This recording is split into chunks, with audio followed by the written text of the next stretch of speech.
This day in sports history. This episode is brought to you by Sterling Soap. Go to STIRLING soap.com and check out their full line of bath soaps, shave soaps, beard balm, lotions, and cologne. It's April 7th, and on this day in 1935, Gene Sarazen hit his shot heard round the world at the Masters. It's one of the most famous shots in the history of the game. And here's Gene himself talking about his famous shot. My second shot was 235 yards from the green. Just before the green, there was a pond about 25 feet wide. I had to carry that. So I decided to take a 4-wood. Somehow or other, the minute I hit that ball, I felt something was in the air. All of a sudden, I saw that ball drop, and I never had such a thrill in all my life. It was in the hole. Crowds started jumping around, and I began to think of what I had to do to tie. Double eagle 2. What a thrill. Sarazen parred the final 3 holes to force a playoff, and in the only time the Masters decided the winner in this way, Sarazen and Craig Wood played a 36-hole playoff on Monday that Sarazen won by 5 shots. Also on this day in sports history, in 1963, Jack Nicklaus won the first of his 6 Masters titles, sinking a 3-foot par putt on 18 to beat Tony Lema by a shot.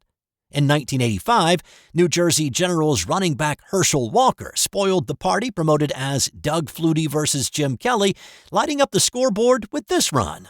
As they shift again, Bowers coming to the near side, and as they shift, they go back into the I formation. And Walker again. Slants it off tackle, goes for a first down.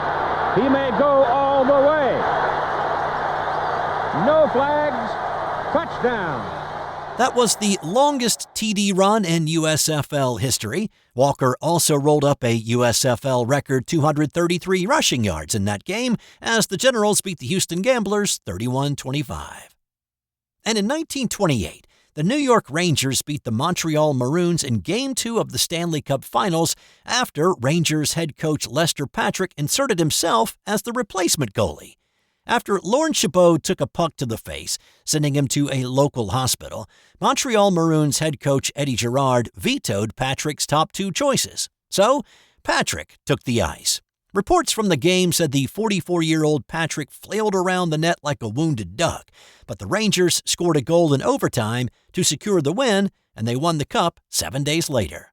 Patrick is still the oldest person to ever play in a Stanley Cup Final. And time now for today's That's Got Nothing to Do with Sports fun fact.